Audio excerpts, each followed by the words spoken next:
In her time, Ursula Lau was known as the Blood and Circuses Chancellor because of introduction of stylized combat competitions in the Capellan commonality. In early years, these competitions took on flavor of inter-unit meets to test readiness and efficiency of Capella's best regiments. As the competitions spread beyond the Capellan province, local nobles, eager to emulate the new sport, took to financing their own combat teams, equipping them with all manner of exotic weaponry, ancient and modern. Although these games never were lethal, they could be brutal. Occasionally, the regulated ritualized display broke down into freewheeling bashmals in which one side or the other, seeing they were way behind, figured they had nothing to lose, and went at it tooth and nail. The crowds loved these exhibitions the best. 'Tis a sad commentary on our times.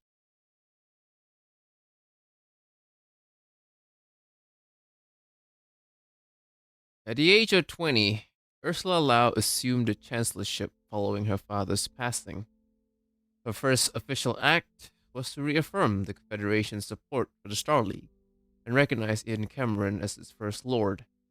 Her second act was to send her mother, Victoria Matthews, back to her home planet of Terra. Her rule lasted for nearly 3 decades.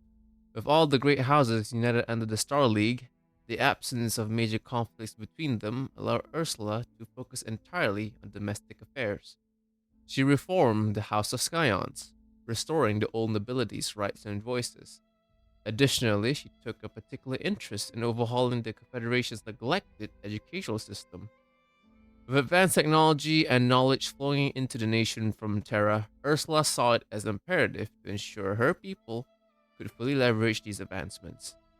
Other key initiatives included standardizing units and metrics across all Capellan worlds and introducing a decimal-based Capellan calendar to supplement both Terran Standard Time and local planetary time systems.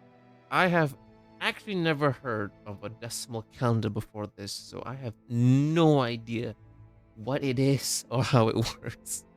During this era of relative peace, Capellan Confederation armed forces were not expanded, but they were also not neglected. To maintain combat readiness, Ursula introduced military games and competitions, initially within the Capellan commonality, before expanding them nationwide.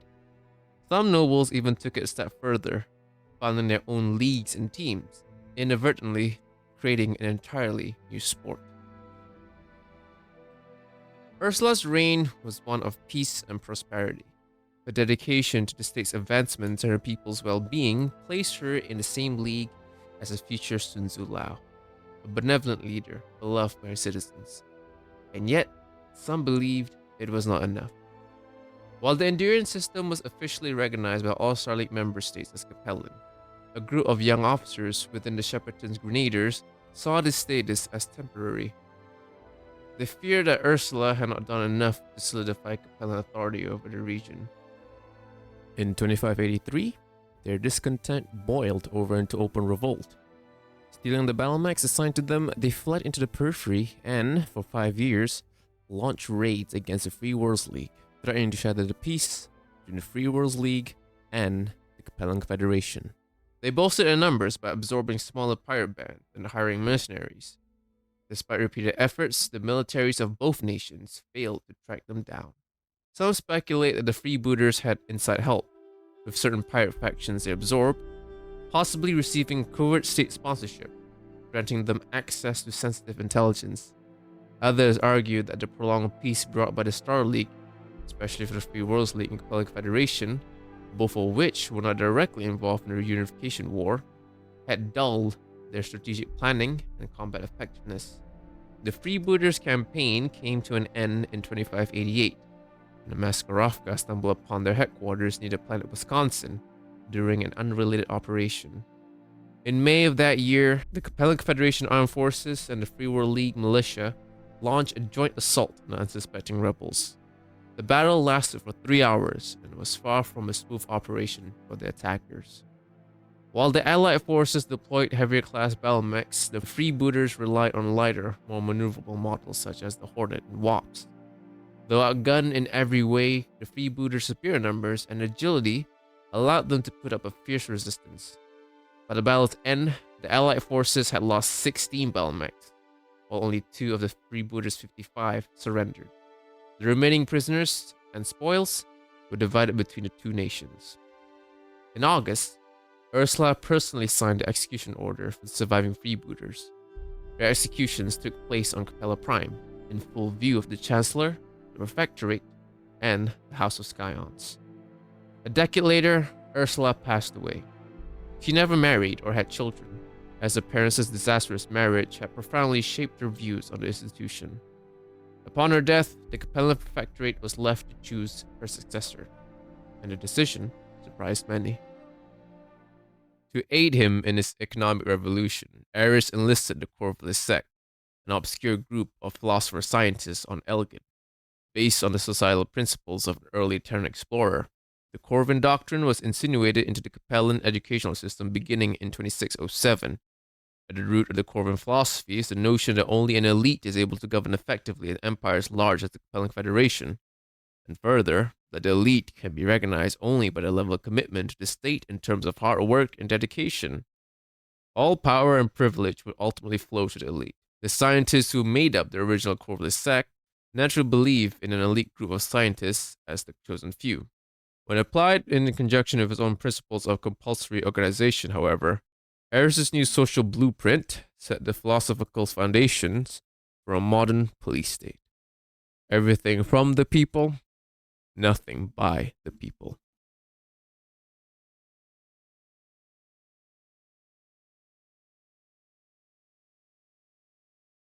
The Prefectorate chose Norman Ares, the last surviving member of House Ares, as Chancellor. This decision shocked many, as Norman's ancestor, Warren Ares, had been the sole voice opposing the formation of the Capellan Confederation centuries ago. House Ares had never been close to House Lau, and the relationship had remained cold ever since. But the Prefectorate to select someone from an opposing house seemed incomprehensible, but they had their reasons. During the Unification War, Ursula had grown frustrated with the way Capellan troops were deployed for a distant war that had little to do with them. She also resented the Confederation being used as a corridor for ferrying troops and supplies to a front line she had no interest in supporting. However, refusing passage outright would have risked straining relations to the Star League, which could have cost the Confederation more than it gained. Instead, she allowed Star League forces to pass through Capellan space, but with a catch. Every non-Capellan Star League soldier was taxed individually. While this policy may have caused some diplomatic friction, the Confederation avoided any significant repercussions. Upon Ursula's passing, the Prefectorate sought to ease tensions in the Star League. They believed selecting a non-Lao chancellor might help, as they hoped Norman would at least reduce, if not eliminate, the tax. Another reason for their choice was more pragmatic.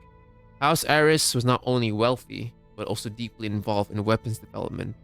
At the time of his appointment, Norman was vice president of Earthworks Limited, and had played a key role in designing the Thunderbolt, the Capellan variant of the Warhammer, and the Thrush aerospace fighter.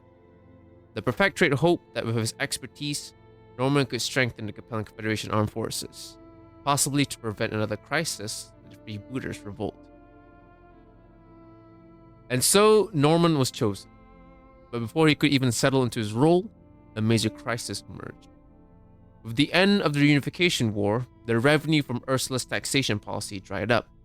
Worse still, the Capellan economy had become dependent on Star League troopers passing through its territory, as well as war-related industries that had flourished during the conflict. With the war's conclusion, this entire economic structure collapsed, triggering a severe recession, one nearly as devastating as the economic turmoil of the Tikhonov Tetrarchy. Norman's response to the crisis would forever reshape Capellan society. He was a firm believer in the Corvin doctrine, a philosophy that argued that only a select elite could govern effectively, especially in a vast and complex state like the Capellan Confederation. While this principle had already influenced Capellan governance, Norman was the one to formally codify it into law.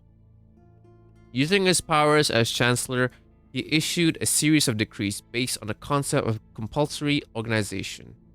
This system allowed the ruling elite, primarily the Chancellor, to fully mobilize the population, assigning citizens to roles where they would be the most efficient. In return for the service to the state, citizens were granted protection by the CCAF, healthcare, and access to modern infrastructure.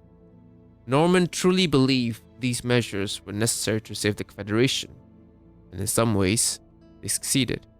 By 2610, the economy had fully recovered. However, sweeping societal changes like this rarely come without backlash. Over the years, protests erupted across entire planets, with hundreds of strikes and shutdowns crippling key industries. These uprisings were often met with military force. The Shang, the Confederation's noble class, also reacted with outrage, at least initially. Once they realized the new system granted them unprecedented power, many nobles eagerly embraced it, exploiting authority for personal gain. Ironically, Norman had envisioned the system as a safeguard against self-serving elites. Yet, as history has often shown, human nature tends to override ideals. Throughout his reign, he worked tirelessly to maintain the integrity of his reforms, punishing nobles who abused their power with severe consequences. His efforts ended abruptly in 2611. While traveling to Nanking, Norman was killed in what was officially declared a transport accident. Whether this was fully an accident or something more sinister remains unknown. With no one left to restrain them, the Shang took control of Norman's system, twisting it into their own corrupted version, one that would define the Capellan Federation for generations to come.